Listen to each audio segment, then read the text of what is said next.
Dobar dan, evo nas još jednom startup doručku. Danas su nam gosti Darko i Roland iz Fiscal Solutiona. Dobrodošli.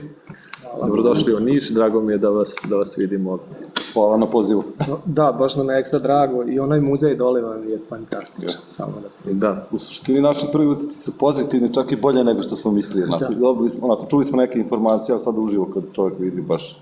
Drago mi je, vi ste u suštini došli upravo da bismo pričali, da bi nam doneli neko vaše iskustvo i iz tema koje ćemo otvoriti u nekih narednih pola sata.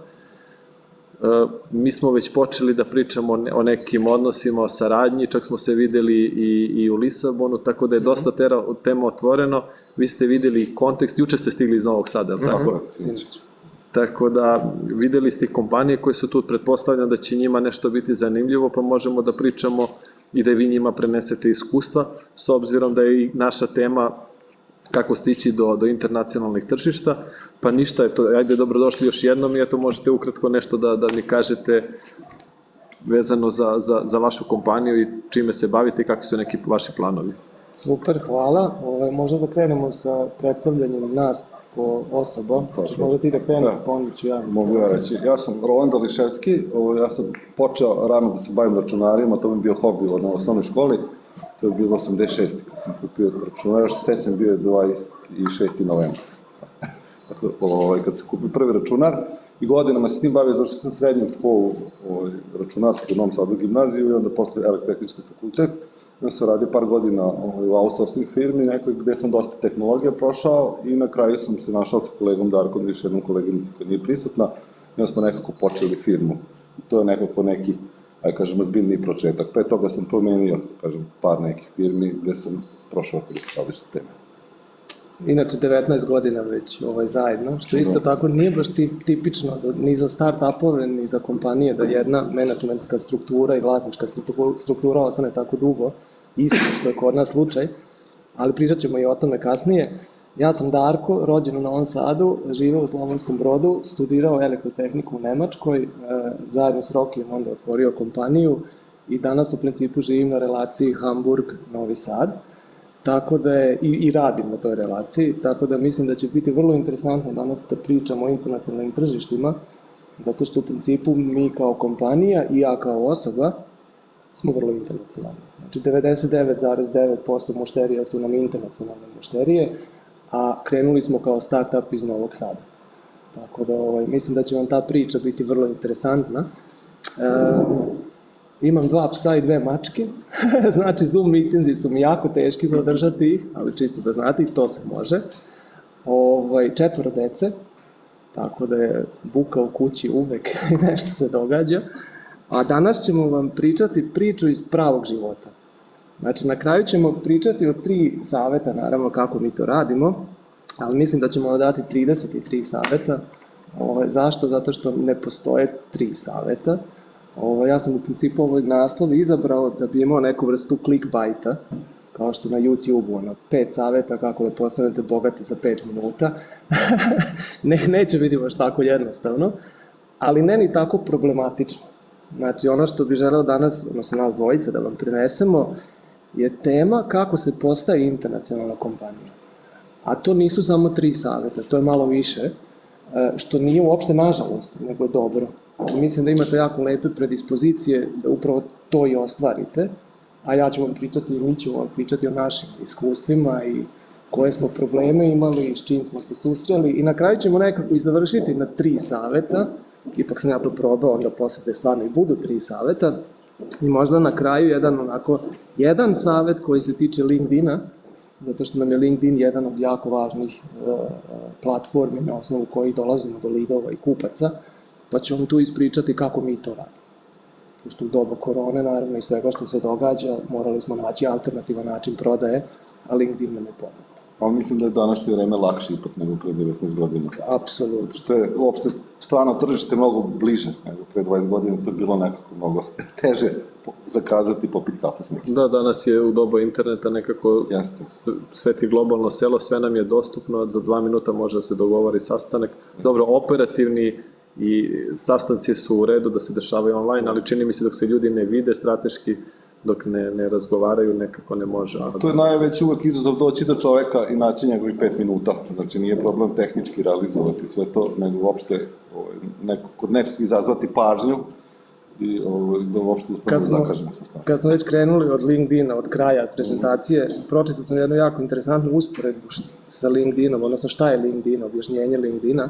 LinkedIn je kao dating aplikacija, znači tamo kod Tinder možete da zakažete sastanak, ali na date morate da odete sami.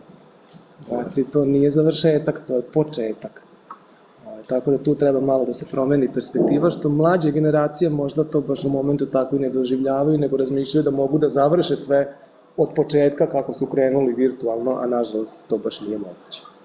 Vi ste spremili neku prezentaciju? Naravno, ja da vas udadim onako pravo. Da prođemo kroz to, onda ćemo i kroz razgovor. A ako vam imate ikakvi pitanja u momentima kad prezentujemo nešto slobodno, zato što ja znam da čovjek gori od želje da pita nešto kad je neka informacija tu vidljiva, tako da slobodno. A i nama će biti draže da imam neki Jeste, da bude malo interaktivno. Rekao sam vam 3 saveta, da na kraju ćemo zaključiti 3 saveta, ali u principu je to malo drugčije. Da bi došli do egzekucije 3 saveta i kako da se one u principu primene, mora kompanija da bude spremna za to. A već vidite šta to znači, slajdovi nisu na srpskom. I sad to neko možda zvuči onako, možda to niste ni primetili, zvuči onako sasvim normalno, na engleskom su ok ili su na srpskom, kakve to ima veze, ali ako imate viziju da u jednom momentu postanete kompanija koja radi sa internacionalnim kupcima, od početka vam sve interno u kompaniji mora biti orijentisano ka tome. Drugim rečima, naš interni jezik od prvog momenta, znači od 2003. kad smo krenuli, je bio engleski. Ljudi su govorili da ste vi normalni, mislim u kompaniji, srpskoj kompaniji koristite engleski, a danas ja vadim dokumente iz naftalina i šaljem ih mušteriju u roku 3 sekunde. Zato što nemam prevodioca, nemam nikakvih međukoraka, mogu neposredno i brzo da reagujem na sve što tržište traži. Znači, to je već onako prva tema setapa o kojoj ćemo malo više pričati. Pored setapa koje mora da postoji, mora naravno postojati egzekucija koja je onda u skladu sa tim internacionalnim tržištima koje želite da osvojite. Danas sam video ovaj prostor ovde koji je fantastičan, ovo je bio naš prvi ured. Ovaj kolega tamo s desne strane, to je Roki, pre 20 godina, a ova kolegica s leve strane, to je naš financijski direktor koji je isto tako i danas još uvek u kompaniji. Ono tamo iza nam je skladište bilo, ako vidite, to je jedna polica sa jedno 30 uređaja koje kakvih, ispod... Dobro, imate i zobu za opuštanje i teretanu. Sve smo imali, teretanu smo imali smo i staging, znači pripreme instalacija i tako dalje. Imali smo i servis koji baš nije bio tako organizovan. Klijent baš je malo virtualan u onom momentu, znači mi smo već počeli virtualno da radimo tada sa virtualnim klijentima. NTP u malom. Definitivno. Bukvalno, znači pravi pravcati start-up sa svim elementima, s marketingom i sa svim. Šta sam hteo ovim da vam pokažem? Nije uopšte važno gde počinjete. Mislim, možete da zahvalite i državi i kolegama koji su se pobrali da ovo postoji. S ovim uslovima možete daleko više da postignete, naravno. Ali na kraju nije to što vas tera ka uspehu, niti je to što će vam promeniti život ili internacionalizirati biznis, to mora da izađe iz vas. A to ćemo pričati sada u kontekstu ta 3 saveta. Ali da smo mi u ono vreme imali ovakvo okruženje, možda bi danas bili drugi orakl. Ko zna? Ili prvi orakl. Da, to je često pitanje nekako, da li nas uslovi i ta odlučnost, da li uslovi ili nas odlučnost nekako vodi ka cilju, jer čini mi se da nekad kad imamo sve, nekako smo uljuljkani, a kad se borimo za nešto, onda se sa ovog vremena sećamo sa setom iz dosta anegdota, a kad je nekako sve date, sve što nam je lako date, uvek je posle, manje se ceni. Tako da ne bih rekao da je ovo formula za uspeh, ali čini mi se da kada su veći izazovi pred nama, oni nas u suštini kale za veće pobede. Apsolutno se slažem i to je odlična tema za diskusiju, ali moram da kažem da je problem s kojim se ovako mali start-up kao što smo mi bili, ili ste možda vi mali start-up, ne znam, susreli su vrlo slični. Mi smo morali tu kiriju da platimo, svejedno. Kao što vi danas morate da platite svoju kiriju. Znači, nije toliko problem bio prostora, meni je bio problem da osiguram da mogu da platim kiriju i da ću je sutra moći da platim. Tako je. Znači, nije mi toliko bio važan prostor, nego sredstvo s kojim ga napravim. A to sredstvo, doći do sredstva, to je veliki problem.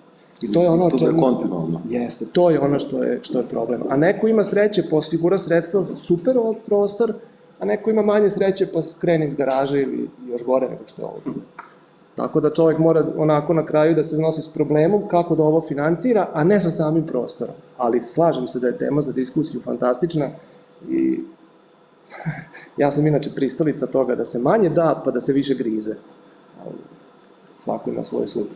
Znači, onako smo krenuli, gde smo danas, čisto da vam dam par informacija. Mi smo danas kompanija koja je prisutna u 22 zemlje ovoga sveta. Surađujemo sa skoro svim postojećim velikim trgovcima, isključivo su nam veliki trgovci, kupci i oni koji surađuju sa njima u kontekstu IT-a. Šta to znači? Od trgovaca od Walmarta u Americi pa do giganata kao što su JD.com u Kini, većina njih, recimo jedno 60% na svetskom tržištu su nam kupci, što je vrlo interesantno. Ja bih samo napomenuo dve stvari. Prvo, nemamo kancelarije 22 države, mada se to vidi iz slajda. A drugo što bih napomenuo jeste šta znači biti prisutan. To ne znači da mi prodajemo isti produkt u 22, nego mi imamo produkt koji je prilagođen svakoj državi ponaosob. To je različito. Nije isto prodavati jedan produkt pa preko interneta pa imate kupce u 22 države.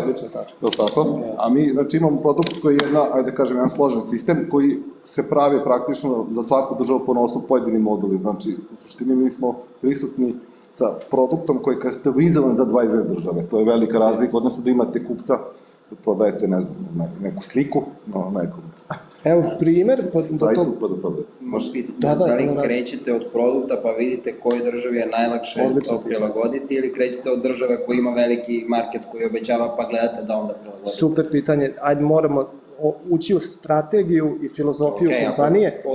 Odmah ću ući zato što je jako važna tema, jako važno pitanje. Kada čovjek krene sa kompanijom, mora da postavi određena pravila za ponašanje, za svoju viziju i ostvarenje svoje vizije u kompaniji. Recimo, naše pravilo, jedno od osnovnih je bilo i još uvek jeste, znači 20 godina je prvo projekat, a onda investicija. A to je velika razlika u odnosu na normalno, recimo procesno, kako generalno i uobičajenije kompanije startaju. Većinom osiguraju prvo investiciju, pa onda izgrade produkt, a mi smo išli zbog projekta koji onda možda dođe, možda ne dođe. A mi smo odabrali teži put, da prvo krenemo sa projektom, ne imajući produkt, pa onda pravimo produkt. Znači, to je skroz drugčiji put, što znači da je teži i sporiji. Ali sigurniji, ne? Ali daleko sigurniji. Što imaš potražnju, pa onda praviš nešto što treba. Ali iza ovoga se krije jako velika i jako važna tačka filozofije kompanije. A zašto? Zato što čovek uvek tendira da se meri sa drugima. I sad ja gledam recimo jednu Vegu koja je svakom pojam na tržištu, koja ima 1200 radnika, koja je narasla u roku 3 godine, 4 godine sa 50 radnika na 1200 radnika i čovek kaže ja bih želeo da narastem tako brzo, tako velik da budem. To ne znam koliko uvek dobro i koliko pametno. Mi smo namerno izabrali drugu vrstu puta. Znači jednu vrstu puta gde nas krize ne mogu uništiti, gde promene na tržištu, a pričat ćemo o njima, ne utiču na naš uspeh ili neuspeh. Zato što imamo dovoljno kupaca, imamo kupce, nemamo financijske ovisnosti o drugima, nemamo investitore, sve smo iz vlastite snage odradili, zato što smo imali prvo projekat, pa onda investiciju iz vlastite snage. Znači, ni jedan jedin kredit nismo uzeli, ni jednog jedinog investitora nema. A krenuli smo sa 0 eura. I odmah da postavlja se pitanje, naravno već ga vidim u očima, kako je moguće krenuti bez 0 eura? Zato što svaki normalan čovjek prvo misli, prvo mi treba gomila para, pa onda te pare koje imam investiram u ljude, a imam ideju i onda mi ti ljudi proizvedu ideju, pa ja tu onda ideju plasiram na tržište. Tako svaki čovjek, normalan čovjek razmišlja, mi smo obrnuto to radili, krenuli smo iz 0 eura. Bukvalno iz 0 eura. To je bio druga filozofska tema, da ne uzimamo kredite nikakve, da se ne financiramo iz nikakvih pomoćnih sredstava, nego sve iz vlastite snage. A pričat ćemo o tome i dalje. Prvo da vam dam još ja sam odgovorio na pitanje. Super. Znači, ko su nam kupci, kako to funkcioniše, recimo, uzet ćemo za primer nemačku kompaniju Deichmann, koja proizvodi, odnosno koja je prodavač cipela. Oni su u 22 zemlje prisutni. Da bi oni svoje radnje otvorili, na primjer, u Portugalu, oni trebaju to rešenje, poslovno rešenje koje imaju, moraju ga lokalizirati, naravno, u kontekstu tamošnjih zakona, bankarskih sistema plaćanja, uobičajenosti na tržištu, kako funkcionišu mušterije i tako dalje. Mi smo se fokusirali na samo jednu jedinu tačku svih tih potreba, a to je fiskalni zakon. Mi smo to krenuli u principu 2001. 2003. otprilike, gde u to vreme fiskalni zakon u Srbiji još nije bio toliko, čak tek je počinjao, ako se dobro sećam, tako da smo mi prepoznali problematiku fiskalnih zakona na internacionalnom tržištu pre nego što se on pojavio u Srbiji. To je sad još jedna filozofska tematika, da bi kompanija bila pravo uspešna, mora da prepozna promene tržišta pre nego što se one dogode. A mi smo prepoznali temu fiskalizacije, krenuli da razvijamo svoj softver i sad kompanije kao što su Deichmann kupuju naše module da bi im bilo lakše da otvore na kraju svoju radnju u Portugalu. Ne moraju da implementiraju to u svojim poslovnim sistemima koji su ogromni, nego kupuju naše module koji već imaju te integracije, koje su već certificirane na tržištu i tako dalje, što im smanjuje naravno trošak.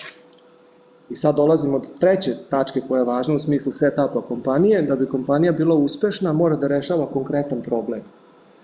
Inače, nećete moći da prodate svoj produkt. Ako je problem te prirode, da ga svako rešava i da ga je lako rešiti, nećete se moći specijalizirati i fokusirati i onda ne možete ni razmišljati o internacionalnim tržištima, zato što je tamo ta bitka za fokusirano rešavanje problema još i veća nego u Srbiji. Doći ćemo i do toga. A kompanije kao što su Oracle, kao što su Microsoft, oni isto tako kupuju naše rešenje, a njihov je interes da u svoje rešenje ugrade naše rešenje i onda ga prodaju tim internacionalnim trgovcima s kojima mi ni ne kontaktiramo u tom slučaju, ako su njihovi trgovci. Znači, u principu smo izgradili dva tržišta. Trgovce i one koji poslužuju trgovce. A oba rešavamo problem, a to je da su brže na internacionalnim tržištima sa manje investicija. Pričat ćemo više o tim detaljima nešto kasnije. U donjem redu vidite tri grupe, tri organizacije svetske, jedna je OMG, druga je ICC, a treća je IDS. OMG, ako je neko od vas iz IT područja, pretpostavljam da jeste, verovatno poznajete, to je gremijum internacionalni koji je sedištem u Americi, koji definiše tehničke standarde. Dosta ISO normi se bazira na ovom tehničkom, na radu ove tehničke organizacije. U njoj su kompanije kao što su Apple, IBM i tako dalje, znači taj kalibar, ali i ovi trgovci s kojima mi pričamo. I oni su recimo definisali softverski jezik UML, Unified Modeling Language, koji je u principu standardiziran i danas ga svi na svetu koriste. Znači, to je taj nivo organizacije. U toj organizaciji moj kolega Roland Roki vodi deo koji se brine o fiskalizaciji odnosno o standardizaciji fiskalizacije u svetu. Znači, zajedno sa Apple-om, zajedno sa IBM-om, Toshibom, Microsoftom i tako dalje, oni se nalaze, diskutuju i definišu standard koji onda implementiraju svi ti trgovci, softverske kuće i tako dalje, a vezani za fiskalizaciju. Vratit ću se na tu temu. Zašto? Zato što je to tema kako doći do internacionalne mušterije. Bolje rečeno, on radi prodaju time što ne prodaje. To je velika, velika tačka. Znači, on pokazuje svoju kompetenciju, a ne prodaje. To je jedan od ona 3 saveta, na to ćemo se vratiti. ICC je internacionalna privredna komora sa preko 4000 kompanija u njoj, slična je tema. Sudelujemo u procesima standardizacije na evropskom nivou, a treća organizacija, IDS, to je nemačka organizacija koja se brine odnosno ona je više savetodavno stručna pri univerzitetima, jako puno univerziteta su deo nje, a ona se brine o digitalizaciji poreskih sistema. Znači, ona predlaže ovim drugim organizacijama i državama kako da digitaliziraju poreske sisteme. U njima, u tom gremijumu smo i mi i koncentrišemo se na temu isključivo blockchain. Znači, kako da primenimo blockchain u kontekstu digitalizacije poreskih sistema.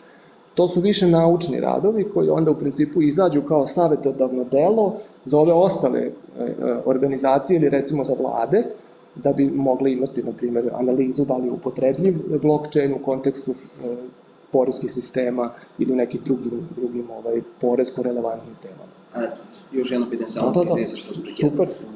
Kako oporezivati blockchain ili kako primeniti blockchain Do sadašnjima. Primjer. Ali to je, diskusija uvek počinje od momenta da li je primenljivo, znači od diskusije da li se to uopšte može koristiti, kako se može koristiti i tek nakon toga stupaju univerziteti na lice mesta, tako reći, da stvarno napravi koncepte kako se to radi. Mi smo u principu od početka do kraja, znači u čitavom tom procesu involvirani u kontekstu poreza i blockchaina. To je što se tiče setupa i gde smo mi danas, a sad ćemo ispričati malo priču o tome kako smo došli do toga, tako reći, i to su ona 3 saveta na kraju koja će kulminirati na kraju ovu priču. Ovako, prvo možemo zaključiti da bi došli do stranih tržišta i stranih kupaca, ili morate imati sreće, to je prva stvar, to se isto događa, ili možete to strategiški da uradite. Znači, ne morate imati samo sreću pa doći do rezultata, nekad je, i što je kod nas bilo, se to može odigrati i strategiški. Znači, da želite i da hoćete to da uradite. Ali sreća mora da se provocira, čovjek mora da se igra da bi mu se desila sreća. Tako je. Neće se baš desiti samo od sebe ako sediš. Ako sediš kući, ni sreće. A nekad i treba prepoznati da je jednostavno to šansa koju treba da iskoristi. Tako je, velika stvar. Ono što smo mi naučili dosta često je bilo puno puta da treba se odluči u smislu, nešto nam deluje možda okej, možda ne, u suštini onda se odlučimo, ako se odlučimo idemo i da se ne okrećemo dok ne završimo to nešto. Mi smo imali par nekih produkata koje smo pokušavali i oni su nam bili okej, nisu bili suviše veliki. Napravili smo ih i iz njih smo doneli neke pouke, ali ono što smo naučili je kad nešto odlučimo, u smislu sad recimo, ideja nam je ta i ta, da onda ako smo se odlučili da onda ne gledamo nazad, odlučili smo se, definišemo nju i do kraja pa vidimo. Što dosta smo videli, recimo da ljudi krenu do pola, pa krenu drugu, pa krenu treće i na kraju ništa ne završi. Znači nešto izaberemo, završimo. Ali opet iskreno da dodam na to, vrlo iskreno govoreći, s čim god smo krenuli, nakon već 3 meseca se pojavila onako ko mali đavolčić na ramenu, ma to što ti radiš ništa ne valja. Ma ko će to kupiti, šta će ti to? Nemoj trošiti investiciju svoju na takvu glupost. Znači na svakom projektu se ideji o produktu se to javilo. I ako čovjek posveti tome pažnju, onda nikad neće uspeti ništa.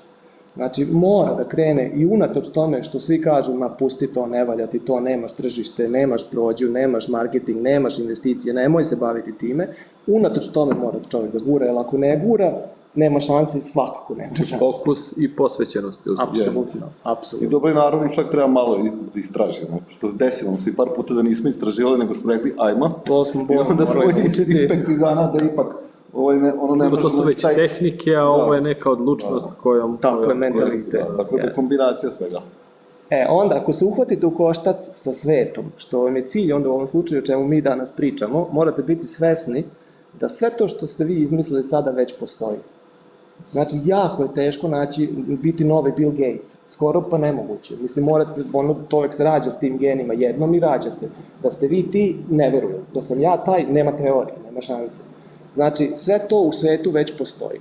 Nekad negde u nekoj Nikaragvi, Gambiji ili, ne znam, Zimbabveu, ali postoji. A ako vam je cilj svet, onda ćete se sigurno susresti sa tim ljudima i sa tim kompanijama. Ali, postoji jedna stvar koja je, sve je to okej, sve je to isto i to smo možda konkurenti, ali jedna stvar je vaš unique selling point, bez obzira koji produkt imate, a to ste vi. I to je unique selling point, jedini unique selling point koji imate u svakoj situaciji, bez obzira da li vam je produkt loš, dobar, da li se susrećete sa gigantima, da li se borite sa njima ili ne, vi ste jedinka koja je unique selling point i to ljudi često zaborave. Traže unique selling pointove u svojim produktima, u nastupu na tržištu, u marketinškim strategijama, a pritom zaborave da postoje bolji stručnjaci za sve to koji su doktorirali sve te teme i koji razvaljuju te teme, ali oni nemaju ono što vi imate, to je vas. To je vaš pogled na svet, na život i na sve. Ako to iskoristite kao unique selling point, to je jedan od onih top 3 argumenta, onda možete daleko da dogurate. Tako da ćemo se i na tu temu vratiti unique selling pointova, ali čisto za početak da znate. Jedna stvar je znači krenuti sa biznisom, napraviti setup kompanije koji je onako dovoljno dobar i prilagođen za internacionalnu strategiju, ali malo da se posvetimo tome šta to tačno znači i kako je održati tu kompaniju i taj setup. Prvo, fokus je nešto što je najvažnije. Nama je fokus od početka uvek bio vrlo konkretan i vrlo isti, nikada nismo menjali. Fokus nam je bila fiskalizacija. od samog početka. Nismo iznajmljivali jahte, nismo registrovali kompaniju da može da iznajmljuje nešto, da otvara kafiće, što je inače u našim regijama vrlo standardno. Mi kad smo otvarali kompaniju u Srbiji, u Hrvatskoj, advokat koji nam je to radio nas je pitao, ok, koja vam je šifra delatnosti, mi smo rekli šifru jednu jedinu, a ono krene da piše ostale šifre kao ne znam, iznajmljivanje, turizam, turistički objekti na moru i šta znam, gospodju, šta vi to radite? Pa kao standard, to sve kompanije dodaju, možda zatreba. Rekao, neće nam sigurno zatrebati, znači moja šifra je ovo i jedino to i ništa drugo, to mi je fokus. Ja sam doktor, specijalista za kardiologiju i čak ne za kardiologiju, nego za impulse srca, za struju srca. Ni za što drugo. Ja ne znam da operišem bubreg, neću ga ikad operisati. Ja sam stručnjak za elektriku srca. Kako ste došli do fiskalizacije na osnovu prethodnih iskustva, prepoznatog problema? Radio sam u Siemensu, krenio sam tako što sam bio zaposlen u velikoj kompaniji u kojoj sam bio zadužen za internacionalne trgovačke projekte sa trgovcima i video sam da im je to problem dok krenu u druge zemlje, da se susreću sa drugim platežnim sistemima, sa lokalizacijom koja nije samo prevođenje nego daleko više, tako da sam tu prepoznao problem i video da tu ima prostora. Da li sam ja bio siguran da je to tako ili ne? Nisam. Pojma nisam imao. Niti on. Nismo znali Kazala uopšte. se šansa i iskoristili ste. Dobro, ali mi smo se vrteli u nekoj branši, to je ono što je bilo poruka u suštini. Znači, nismo išli sad da razvijamo, ne znam, softvere za totalno druge stvari, nego smo sreće okušavali u jednoj branši različitim produktima. Tako je. Dok nismo u boli pravo. Znači, nije to proces uspeha na tržištu je nekad takav da čovjek često čak da proba ovo, pa proba ono, pa proba ovo, ali smo uvek bili specijalisti za jednu stvar, za srce, za trgovinu, za elektroimpulse srca. Nismo otišli u turizam odjedno. Rešavate jedan problem, samo tražite način da taj problem rešite. Jeste. Treća velika stvar je, ako jednom imate tu svoju viziju koju imate, nemojte napuštati čak bilo šta da se događa, jer ta vizija vam omogućuje da budete uspešni na internacionalnom tržištu. Bez te vizije ljudi neće slušati šta pričate, zato što ako nemate viziju, već će vas otkačiti. Internacionalno tržište je daleko grublje nego naše tržište. Zašto? Zato što na našem tržištu ono funkcioniše na osnovu istog mentaliteta. Mi se pogledamo i razumemo se šta ko hoće. Znamo da je super da popimo kafu i da se ujutro nađemo i da pročastvamo. Znamo koliko traje small talk, znamo da li je okej doći kasnije 5 minuta ili ne. Kad se pojavite u Japanu da prodajete svoj produkt, vi ne znate da treba da izujete cipele kad ulazite u ured. A da ne kažem što možda niste obukli čiste čarape dan pre. Razumete? A kad dođete na sastanak i tamo su vam 30 ljudi iz Toshibe i oni svi izuju cipele, izućete ih i vi. Naravno, zato što ste u tom momentu naučili da to treba tako da bude, ali da ste bili spremni pre toga, da ste znali, drugčije bi agirali na tržištu. A ta tržišta su surovije onda utoliko što oni prema vama isto, uvek imate bidirekcionalnu komunikaciju. Ne bi se osjećali lepo da dođete u tu situaciju, a niste se otuširali dan pre i promenuli čarape. To utoliko mislim da je surovo tržište. A ako ne ispoštujete to, ljudi neće pričati s vama uopšte. Znači, izgubit ćete onaj prvi moment gde vam ljudi daju labelu, jeste okej za priču ili ne. A na kraju većina biznisa se svodi na neko poverenje, jer u malim projektima, u velikim projektima neko treba da odluči na jedan ili više ljudi, i ako ne postoji ta neka, da kažem, veza između ono ko prodaje, ono ko kupuje, onda u suštini nema biznisa. By the way, te kulturalne teme su nam se jako često događale. Recimo, on lično drži prezentaciju u Dubaju. U Dubaju prezentacija za benzinski lanac, benzinski pumpi, mi hoćemo da im ponudimo naše rešenje, da internacionalizuju njihovo rešenje, da ga implementiraju novo. I on drži prezentaciju, sad se zajapurio, super objašnjava tehnike, lonove, local operating network, koja je razlika od lana, što je sasvim druga tematika, kompleksno, vrlo tehnički kompleksna tematika. Odjednom ljudi ustaju i odlaze. I nema ih, odjednom ostali ja i on sami u prostoriji, nikog živog nema. I sad, šta se dogodilo u principu, tamo je tako pravilo da kad je vreme molitve, da ljudi idu na molitvu. I sad mi to nismo znali, naravno. A nisu rekli sad molitvu, pa svi zato što njima to normalno, njima je to normalno, to se zna. I sad mi jedini nismo znali, a oni su bili vrlo kulturni i nisu nas prekidali ništa, mislim, da. I na kraju ostalo smo mi sami, a bilo je 10 ljudi pored nas, svi su otišli, otprilike u Volku je bilo ljudi. I onda se čovek osjeća vrlo neugodno, a ne možete se ni spremiti za to. Kako da se spremite? Ko vam može reći da je to tamo tako normalno? Ne može. Ili da kolege iz Indije, da vam oni potvrdno ovako klimaju. I sad oni na predavanju u Indiji, kad smo bili, oni ovako. I sad ja mislim, čak sam zaustavio jednom momentu prezentaciju i rekao, kolega, vi se ne slažete s tim što ja pričam. Da kažu, da, super, sve je to odlično, baš bravo. Dobro, to je i sa komšijama, Bugarima isto izazovno, dosta. Jer oni kažu da i onda sad mozak ne registruje da li da gleda glavu, da li da sluša ono što kaže. Da, ali kad izađemo iz Evrope, onda je to puno komplikovanije. Jako postane komplikovano, a vi se ne možete u tom momentu spremiti. Znači, čitav setup kompanije mora pre toga da se dogodi, morate da pričate u kompaniji već engleski, morate da imate informacije i novosti, na primjer vesti iz okolnih zemalja, da bi ljudi stalno bili bombardovani, tako reći, sa tim informacijama, da im to postane normalno. I onda se oni ne iznenade ako dođe u takvu situaciju i psihički budu spremni za sve to što se događa. Tako da je taj setup jako važan. Slabost mušterije, o tome ćemo pričati kako doći do prave mušterije, to je u principu tema, sorry što ja sad svašta nešto drugo pričam. Tema weak points, mi radimo analize naših kupaca. Naš kupac se zove gospodin Peter. Gospodin Peter je osoba koja ima 45 godina, skočit ću na slajd koji vam objasnjava gospodin Petera, ovo je gospodin Peter. On živi u čitavom svetu, tako reći, on je odgovoran za nešto, radi nešto što se tiče naših sistema i dole možete da vidite tačno kako teče njegov radni dan. Znači, pre nego što smo izašli uopšte na tržište i pre nego što izađemo bilo gde na tržište, mi modeliramo našu mušteriju. I napravili smo model, tako reći, tipičnog našeg kupca. On je napravljen na osnovu stvarnih ljudi. Znači, stvarno postoje ljudi i u 85% slučajeva ovaj opis paše na naše mušterije. I on nam je otkrio mogućnost prodajnog uspeha. Naime, ovaj gospodin koji je naš kupac, on je nekome odgovoran za nešto. On poslužuje kao u Deichmannu 20 i nešto zemalja, i on mora svojim nadređenjima da reportuje zašto se odlučio recimo za nas. Ta odgovornost, zašto se odlučio za nas, to mu je slaba tačka. To je njegova slaba tačka. Jer kad se ne bi odlučio za nas, odgovornost bi bila na njemu. A niko ne voli da snosi odgovornost ako nešto ne bude dobro.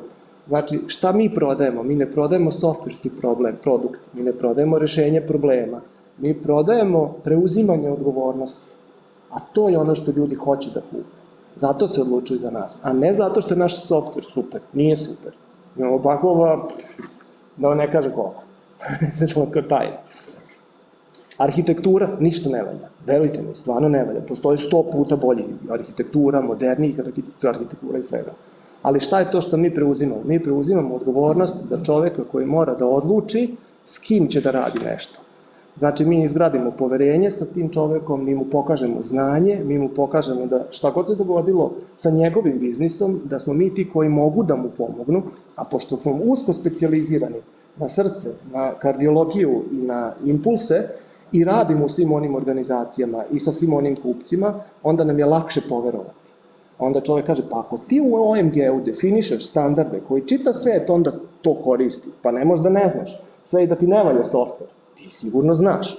I onda kad taj gospodin Peter kaže svom nadređenu, ja sam se odlučio za Fiscal Solutions, evo zašto, rade u OMG-u, rade u ovoj organizaciji, specijalizirani su, imaju rešenja neka, onda on ima zaštitu pred svojim nadređenim zašto se odlučio za nas. I ako se nešto dogodi loše, ako on ima problema u 27. zemlji, on će reći, znate šta ja mogu više od toga nego da platim stručnjake, kardiologije baš za to. Koga drugog? Nema ko je stručniji od mene. Zato onaj fokus, razumete, ako nemate fokus i ako idete stalno ovako, onda vam se niko ne može u budućnosti na internacionalnom tržištu odlučiti za vas zbog fokusa i zbog odgovornosti. Ali ovo je jako važna stvar, mislim, siguran sam da ćete znati o čemu pričam. A ako ne znate model vaše mušterije, nećete znati šta da mu ponudite. Pođimo od običnog primjera. Moj akaunt na Twitteru se zove Profesor Keating. Zašto? Zato što je deo Web3 organizacije, sveta, filozofije i tako dalje. Pričat ćemo i o tome. Većina ljudi na tom koji posećuju taj akaunt su između 23 i 30 godina stari. Znači nisu ovaj kupac, nego su drugi kupac. Ako bi ja tim kupcima koji su između 23 i 30 godina starosti ponudio odgovornost i sigurnost odgovornosti, oni bi me ovako otkačili. Njima to ne treba, njima treba avantura, njima treba mogućnost brzog novca, njima treba mogućnost zadovoljstava, entertainment, mimovi i sva ta čuda.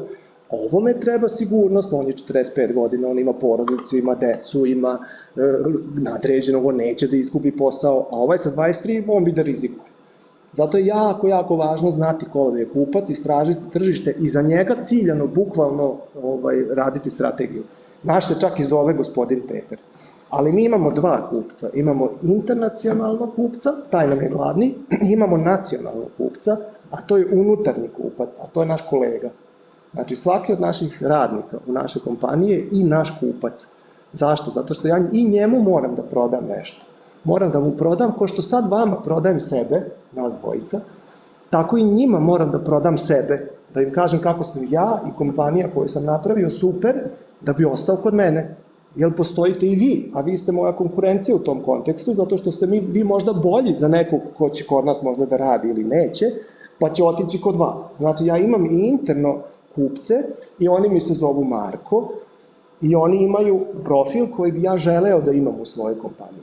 Znači, da ima određenu starost, da ima određeni kapacitet, da ima određeni skill i tako dalje. Znači, ja ne pucam kao outsourcing, što često radi ovako na tržište, pa tražim programere, ja moram da tražim kardiologiju, što je nekad teže, nekad lakše, sve ima svojih mana i prednosti, ali ja moram da nađem onoga ko želi da bude kardiolog, specijalista za elektriku i da se fokusira na ono što mi radimo. Tako da uvek morate imati dva kupca, eksternog i internog. I oba mogu slomiti leđa. Ako nemate jednog, nećete imati primanja, ako nemate drugog, nećete imati s čime da ostvarite ta primanja.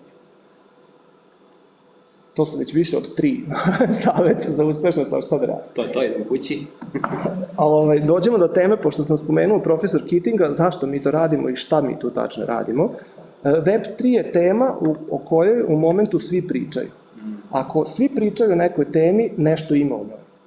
Nije uopšte bitno da li je ona dobra ili je loša. Nije uopšte bitno da li je to budućnost sveta ili nije. Ali ako vaša mušterija, vaš gospodin Peter, ili Petar, u momentu priča o toj temi, za njega je ona interesantna i ona njega zaokupira. Ako vi niste u stanju, kad se sretnete sa njim, kao što smo se sada sreli, da promenite 3 reči o tome, pošto to njega u tom momentu impresionira, on je u momentu u tome, a vi ne možete ni small talk da obavite u tom kontekstu, vi ne možete da ostvarite poverenje. Znači, hteli vi ili ne, tržište određuje šta vi volite, a šta ne volite. I na šta treba da se fokusirate, a ne. Šta god radili, ne radite za sebe, radite za gospodina Petera i Marka. A to znači, u našem kontekstu, trgovci idu u smeru Web3-a, pričaju o Web3-u, hoće da pričaju o tome, znači, idem i ja u Web3. Da li ga ja volim ili ne, nema nikakve veze. Slučajno ga ja volim, zato što je interesantna tematika, ali i da ne volim bio bi tamo, zato što ga oni vole. Sad je pitanje jedino kako ga iskoristiti za svoje prodajne procese. U našem kontekstu ga mi iskorištavamo u tom smeru da dolazimo do novih kupaca. Zašto? Zato što je daleko lakše iskoristiti hype i trend da dođete do novog kupca, nego gurati ono što vi hoćete da ugurate. Ja kad bi pričao sa, recimo, kompanijom kao što je Bugatti, koja proizvode ne auta, nego torbe koje proizvode, nije moja mušterija i jako nam je teško doći do odgovorne osobe. Zato što ona sedi negde u nekoj zemlji, u ovom slučaju Italija verovatno, i to je neki gospodin Francesco, kako ja da dođem do njega? Sad ja iz Srbije zovem, dobar dan, ja sam Darko Pavić, dajte mi molim vas Francesca koji je odgovoran za prodaju širom sveta u 48 zemalja. Znate koliko daleko dođete? Dođete do portirnice i to je to. Nikad dalje. Nema dalje. Znači da očito nije to put, ne može da bude put ako hoćete na internacionalno tržište. Trendovi otvaraju vrata. Trendovi su nešto što je ono što vam otvara mogućnost da idete dalje, da dođete do gospodina Francesca, zato što on pokazuje, on želi da se profilira. Svaki čovek ima jednu manu, nije mana, ali onako karakteristiku. Svako od nas želi potvrdu. Znači, želi da mu ja kažem, Roki, ja, što si to dobro odradio, svaka ti čast, onda on procveta. On meni kad to kaže, ja procvetam. Kad ja vama kažem kako ste super, vi procvetate. Znači, Francesco traži potvrdu nas, da mu mi kažemo, Francesco, pa što si ti pametan, što ti znaš kako Web3 funkcioniše, svaka ti čast. Znači, ja samo moram da slušam gde je taj Francesco priča o tome koju hoće potvrdu da dobije i da mu je dam. Ako mu je dam 2-3 puta, on će primetiti. Zato što voli svaka čast. I to je moj ulaz kod Francesca. I kad koristite LinkedIn, tu je trik za korištenje LinkedIna. Kad koristite Twitter, tu je trik za Twitter. Nije trik u tome sad ja odjednom postanem mi svaki dan po 10 postova, pa mi ono 12 lajkova. Sad se ja radujem svakom lajku, super. Ne, cilj je saslušati gde se taj Francesco hvali, dati mu potvrdu da vas primeti i onda polako stupiti, napraviti mrežu oko njega, tako reći, i stupiti u kontakt. Tu mrežu koja se plete oko tih ljudi smo mi nazvali ZAK. Zašto ZAK? To nam je meme bio kad smo kretali, zato što nema veze s ničim. Zašto? Zato što svi stručni ljudi imaju neke skraćenice za nešto. OMG, ICC. I onda smo mi mislili, sad svi imaju skraćenice za nešto, kako mi nešto, dajde mi neku skraćenicu imamo za tu marketinšku strategiju, prodajnu strategiju. I onda njegova ideja bila ZAK. A rekao, što ZAK? Ono, pa ništa je to lepo, ZAK. Tako da naša interna strategija pletenja mreže oko akaunta tog tipa se zove ZAK. Možda će nas jednog dana fakulteti, predavanje, sad ćemo pričati o ZAK metode, gospodina Žali, ne. Koliko traje otprilike, mislim, pretpostavljam da se razlikuje od kupca do kupca, ali otprilike da li imate neki okvir koliko traje od toga kad locirate ko je to oko koga hoćete da gradite ZAK do trenutka kada ono prodate? Što je čovek... Dok se ZAK kače. I baš tako, to je dobra stvar. Što je čovek sujetniji, onaj na koga ciljamo, to je proces kraći. Znači, što on više želi da bude viđen, to je brže i lakše doći do njega. I na osnovu toga već i prepoznate ko želi da bude viđen i kako želi da bude viđen. Petar je sujetan, Petar baš. Pa, ali svako to želi, svako želi da mu se kaže jao što si pametan, jao što si stručan, jao što si lep, jao što si simpatičan. To svi vole, naravno. I ljudi koji to žele da čuju, oni to traže. A socijalne mreže su fantastične mesto da se to traže. Vi samo treba da slušate i da odgovorite na to. Zato je kod nas profesor Keating, a dole u levom ćošku vidite kulminaciju tog procesa, a ona se zove podcast u principu. Šta sad radimo? Sad kupimo sve te koje smo sakupili preko profesor Keatinga, koji žele da se profiliraju, koji žele da se pokažu kao nešto i dajemo im platformu da to stvarno i urade. Znači, od januara startamo svakog 25. Prosto voda. Ne, bio bi se čaša duša.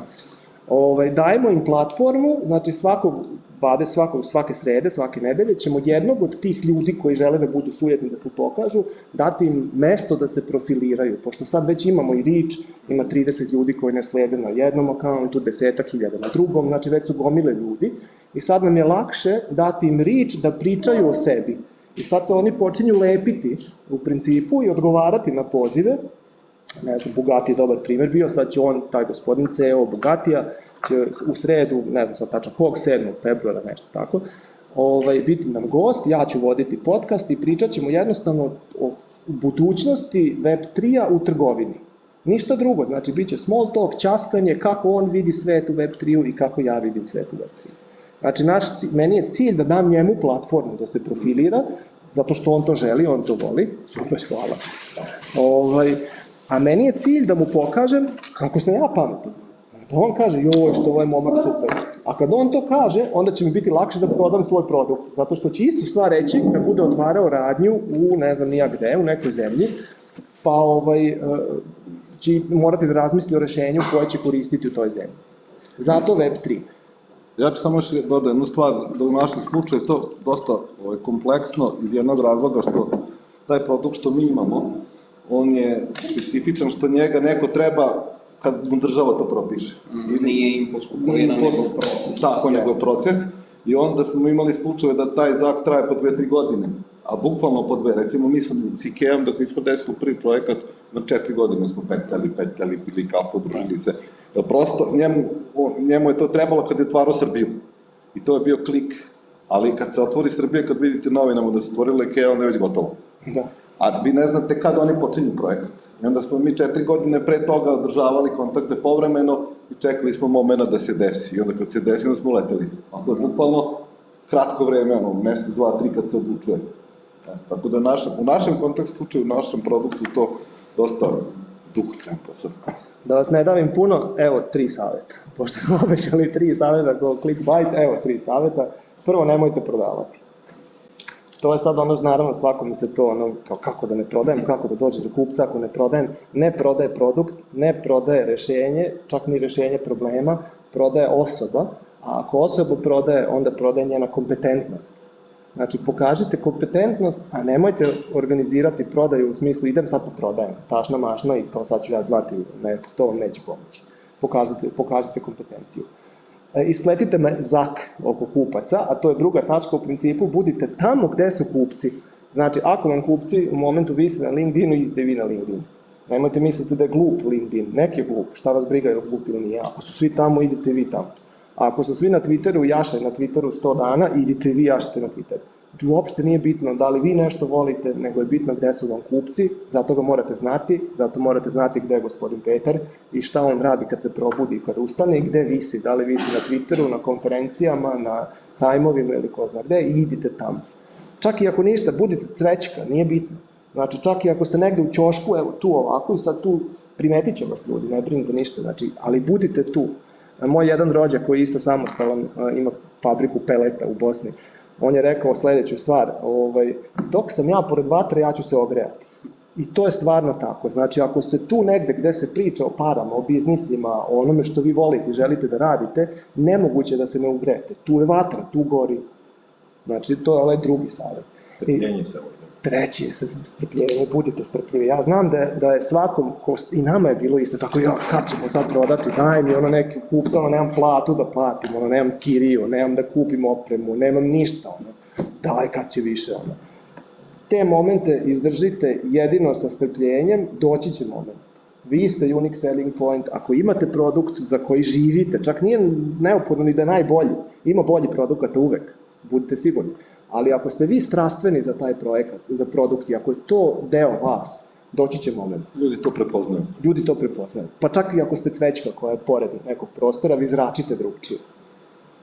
Treći savjet, i na kraju sam vam obećao, algoritam za LinkedIn, ovako ga mi radimo, to je u principu zak.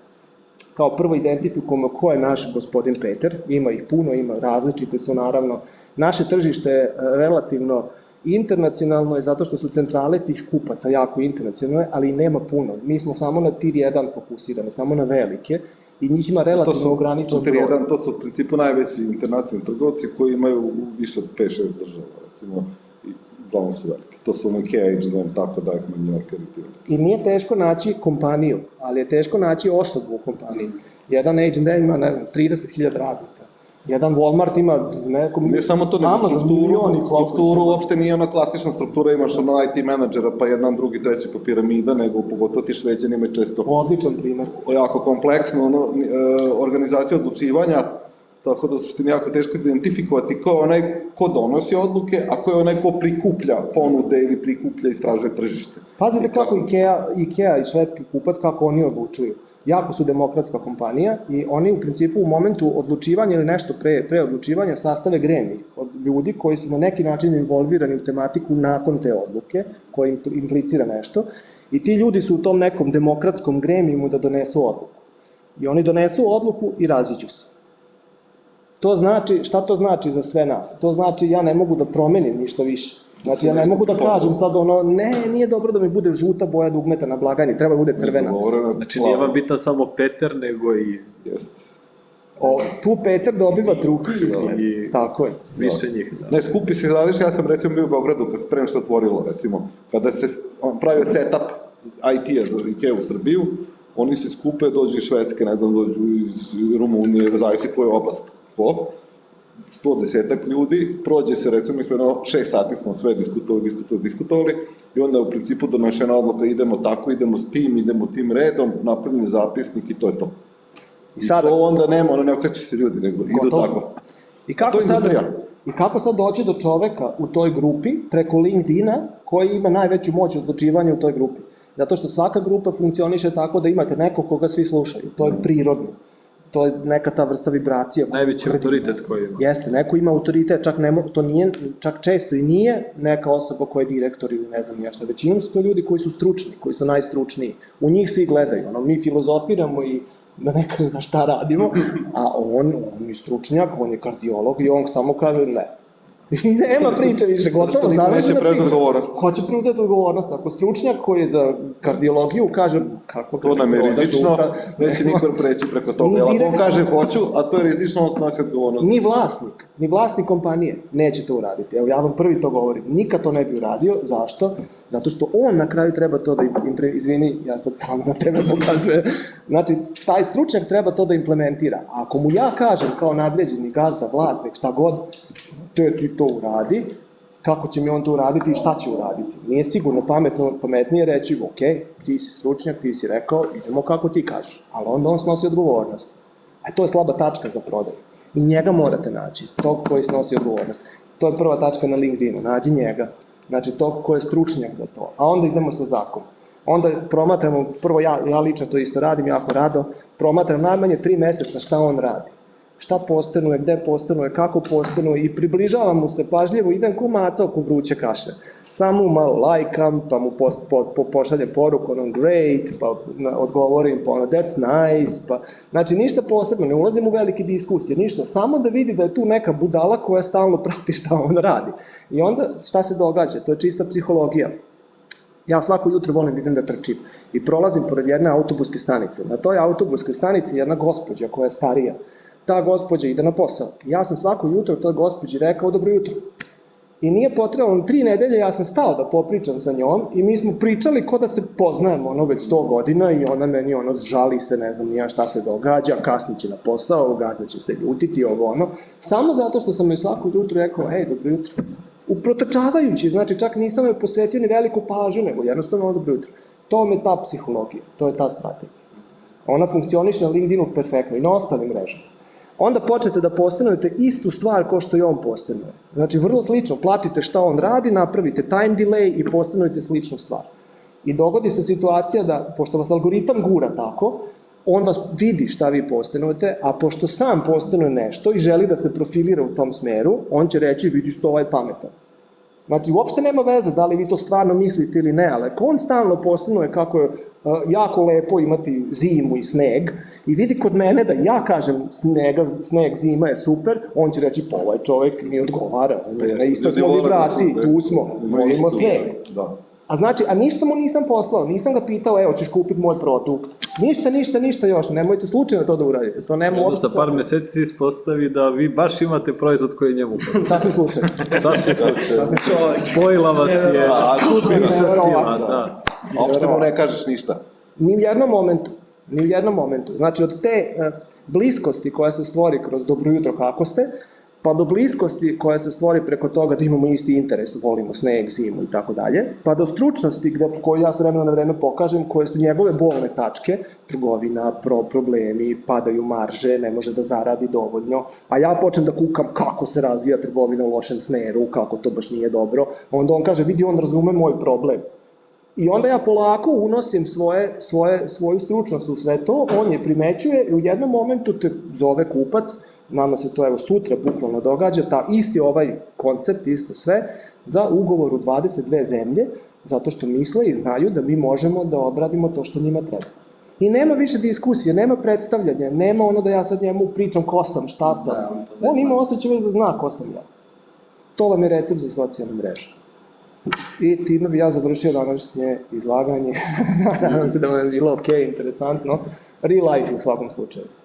Hvala vam puno. Ja samo, mislim, stvarno ogromna zahvalnost i baš dosta sam i naučio, neke stvari su možda bile poznate, ali kad neko tako donese na način na koji ste vi doneli, prosto je zadovoljstvo slušati vas. Iako smo sad možda i probili neke planirane termine, upravo hoću da kažem da to nekako nismo ni primetili, ali ja bih samo teo par rečenica da ono o čemu smo i u najavi pomenuli, vi ste vlasnici 2 ape-a, jel možete nešto, 3, jel tako? 3 ape-a, 4 zemlje u jednom metaverzu, 3 zemlje u drugom metaverzu i dalje, ima i drugi. I sad to možda nekome ko nije u tematici zvuči čudno, možda su to neke reči koje ne razumeju, radi se o NFT-ima, možete čisto par rečenica i neki vaš plan, pošto kada smo imali prvi sastanak i kada ste vi nama izneli u suštini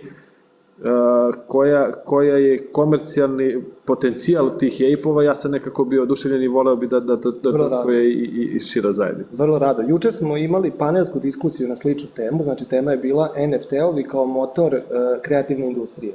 IT, marketinška industrija, to sve se broji u neku ruku kao kreativna industrija. Na tom panelu sam ja juče iznao jednu definiciju koju ja obožavam, da kažem kad je tema NFT-ova u pitanju, a nije standardna non-fungible tokens, tokeni koje ne možete da zamenite s ničem i tako dalje, da vam budem iskren, to je bez veze. Zašto? Zato što svako ta objašnjenje tog tipa, šta je token i da je to token, otvara milion novih pitanja. Kakav token? Gde je taj token? Je li to nešto opipljivo? Nije opipljivo? Moja definicija je drugčija. Pošto sam background mi je trgovački, moja definicija je trgovačka.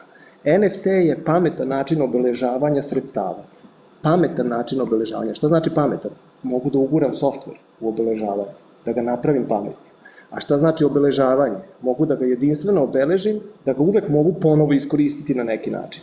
Setite se barkoda. Kad se barkod pojavio, industrije koje su ovisne o obeležavanju produkata su bile revolucionirane, bukvalno. Odjednom sam mogao sve ove barkodove koje ovde vidite da koristim i u logističkim procesima, i u prodajnim procesima, i u procesima entertainmenta, i u bilo kom procesu. Ali su one vezane za fizičko sredstvo. I sad se prvi put u istoriji čovečanstva pojavila tehnologija koja mi omogućava da obeležim i ovu fantu. Ove nema. Virtualnu fantu. A virtualna fanta može da bude digitalna ili apstraktna. Ovo što vam ja sad dajem je apstraktna fanta, znanje. Ona kad je napravim u 3D-u, ona je digitalna. NFT vam omogućuje da na pametan način obeležite i fizičku, i apstraktnu, i digitalnu 3D fantu. Pa sad nek mi neko kaže da NFT nije revolucija. Kako? Ako pričate o NFT-u kao slici majmuna, ok, slika majmuna, u redu. Ali ako je ta slika majmuna, slika ovog barkoda, koja mi onda omogućuje i poslovni koncept koji se krije iza prodaje ove fante i sve ono što je iza toga, dajte mi još više tih NFT-ova, dajte mi gomilu njih. Zašto? Zato što mi svaka otvara novu tematiku. Na predavanjima koje držim, a vezana su za NFT-ove, ljudi pitaju zašto si kupio majmuna koji je tako skup. A ja im onda pokažem Mickey Mouse-a, koji ništa drugo nije nego NFT. Mickey Mouse je slika nečega, slika biznisa i pitam ih onda da li bi vi ikad kupili za istu cenu za koju sam ja kupio majmuna, da li bi kupili Mickey Mouse-a sa svim što visi oko Mickey Mouse-a. Znači, merchandising industrija, entertainment industrija i tako dalje. Nema čoveka koji će vam reći da ne bi, ako ima naravno sredstva. Zašto? Zato što kupuje biznis koji je gotov. A ja ga onda pitam, a zašto ne bi kupio majmuna? A on kaže, zato što nema biznisa iza. A ja mu onda kažem, baš si led. Napravi biznis. Znači, ovde ga kupuješ koji je gotov i hteo bi da kupiš, to je ta psihologija što pre do rešenja, a ovde ti se stvara mogućnost da ga napraviš, ali moraš sam da ga napraviš. Tako je, ape-ovi su došli, oni su poznati, to je kolekcija NFT-ova koja je poznata u svetu, neki vredi preko 20-30 miliona dolara. Tako je. Znači, to je, da kažem, kontekst u kome vi pričate. Tako. I to mi je fascinantno. Znači, vi kupujete brend koji je sada očigledno pozicioniran, sva pažnja na njemu, tvoje je samo da taj brend komercijalizuješ. Samo ili ne, ali opet tvoja početna pozicija mnogo veća nego neki majmun pred 2 godine koji je nacrtan na potpuno isti način. Evo primer, zadnji Ape Fest, to su kao partije koje organizuje taj klub ljudi koji imaju to je klub by the way, koji imaju majmune, na njemu je pevao Eminem i Snoop Dogg. Znači, meni su oni ovako bili tu, nema tu VIP, nije VIP, svi smo VIP, oni su tu. I on ne ode sa tog koncerta, on siđe u publiku i popije pivo s vama. Sad, da li je to nekome dobro ili ne, to je samo na vama onda. Ako sam ja u stanju da iskoristim taj moment, što sam u mogućnosti da popijem pivo sa Eminemom, onda sam ja super. A ako nisam, onda mi ni najveća majmunčina ovog sveta neće pomoći. Znači, onda mi je džabe što kupuje majmuna. Razumete? Znači, opet vratimo se na tačku šta je unique selling point. Unique selling point ste vi. A okruženje, možda majmun, možda taj klub, možda ovaj tehnološki park, možda nešto drugo. A na vama je da ga iskoristite. Zato sam se ja odlučio da kupim tog majmuna. A zašto sam se odlučio za Metaverse? Vrlo jednostavno. Pored moje zemlje u Metaversu je Adidas. Preko puta moje zemlje u Metaversu je Carrefour. To su sve trgovci. Na desnoj strani je Prada. I ja sam u sredini. kad neko nabije one 3D naočare na lice, on mora da prođe pored moje zemlje. Ja neću ništa uraditi, neću ništa raditi na toj zemlji, ja ću samo staviti tablu virtualnu na kojoj će pisati Fiscal Solutions. Pa koja reklama na ovom svetu je bolja? Onaj koji je stavio, on je već digitalan, on je već u tom svetu.